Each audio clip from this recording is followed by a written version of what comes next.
In this video, I will be making hydrazine sulphate, which will be used in making luminol. To start things off, we need bleach, concentrated sulfuric acid, EDTA, urea, and sodium hydroxide. So first, to know the concentration of bleach, I took 3 ml of bleach in a round bottom flask, and then I placed a pressure equalizing addition funnel in the flask.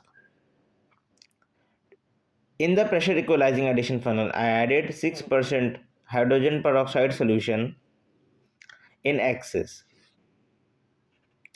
Then, on the top of the pressure equalizing funnel, I placed a gas vent or a gas takeoff. Then, I connected a tube from the takeoff to the inverted measuring cylinder, which was filled with water. Then, I opened the stopcock slowly. The sodium hypochlorite reacts with hydrogen peroxide to produce oxygen gas. The amount of oxygen produced can be correlated to concentration of sodium hypochlorite by this equation.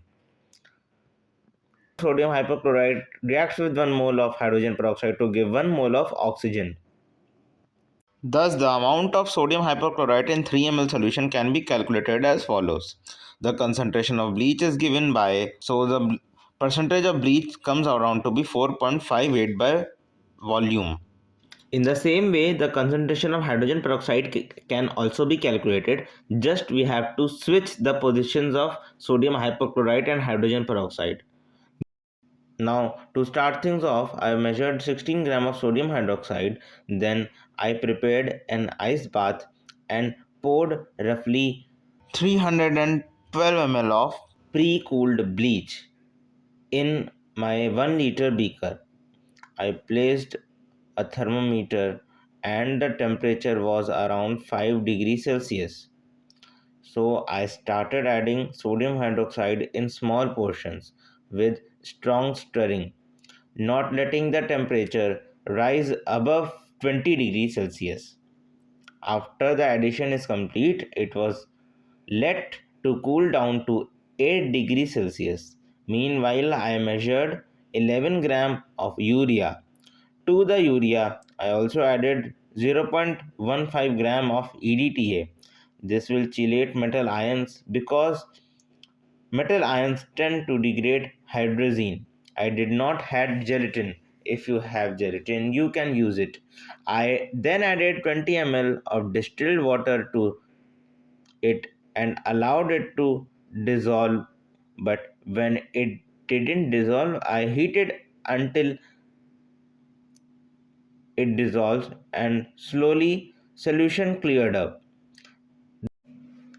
The bleach solution is taken out from ice bath and the urea solution is dumped into it at once.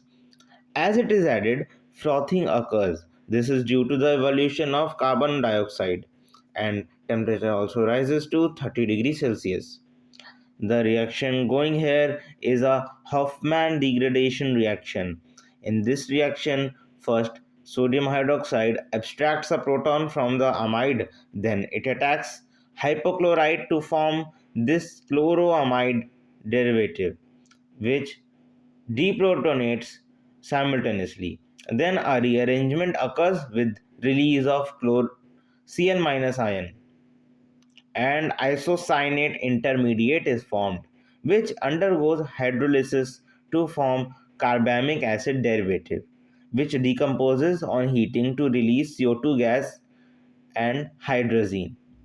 All steps in this reaction are reversible. The evolution of carbon dioxide gas drives the reaction forward. Some carbon dioxide gas reacts with sodium hydroxide to form sodium carbonate. To decompose the isocyanate, it has to be heated to 85 degrees Celsius. So I started heating the solution and covered the beaker with aluminium foil.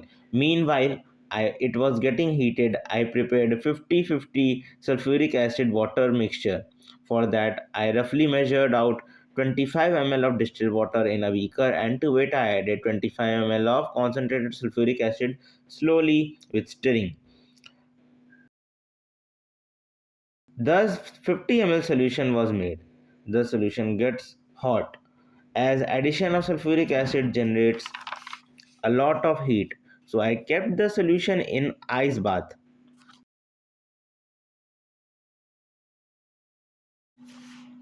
Meanwhile, the reaction mixture has heated to 70 degrees Celsius and it had started foaming. Slowly, the temperature reached 85 degrees Celsius and it was kept at this temperature for 5 minutes while occasionally swirling the beaker and then stirring it with a magnetic stirrer. It was stirred and heated, maintaining the temperature at 85 degrees Celsius until no more bubbles were evolved. After bubbles stopped evolving, the reaction mixture was cooled in ice bath to 5 degrees Celsius. After cooling the mixture, the 50% sulfuric acid is added in small portions with stirring. The sulfuric acid will first react with unreacted sodium hydroxide, then with sodium carbonate to produce carbon dioxide. After all the sodium carbonate has been reacted, the sulfuric acid reacts with hydrazine to form hydrazine sulphate, which can be isolated and is safe to store and use. In the start, it foamed less, but at one stage, it started foaming a lot. At this point, all the sodium hydroxide has been used up, and now only the sodium carbonate is reacting with sulfuric acid. When effervescence stopped, I dumped the rest of sulfuric acid and allowed it to cool to 15 degrees Celsius. At this temperature, a white precipitate is formed in the beaker and it is of hydrazine sulfate. The solution should not be cooled below 15 degrees Celsius as sodium sulfate would crystallize out. The precipitate was vacuum filtered off. The precipitate is crystalline and can be easily filtered off. Over here, I am filtering it through sintered crucible via suction. Some precipitate was stuck in beaker, so I used some portion of filtrate to transfer it to the funnel. Water cannot be used here as hydrazine sulfate is soluble in water. Then it was allowed to air dry on vacuum and then transferred to a pre-weighed dish and it was kept in a desiccator to dry. The final yield is 3.7 grams which corresponds to a percentage yield of 15%. I followed the exact same procedure as Nile, but I don't know why my yield is so low. I just replaced gelatin with EDTA. Thanks for watching. If you have any suggestions, please write down in the comment section and don't forget to like, share and subscribe. If you like my work, you can support me financially through Patreon and PayPal. Links are given in description.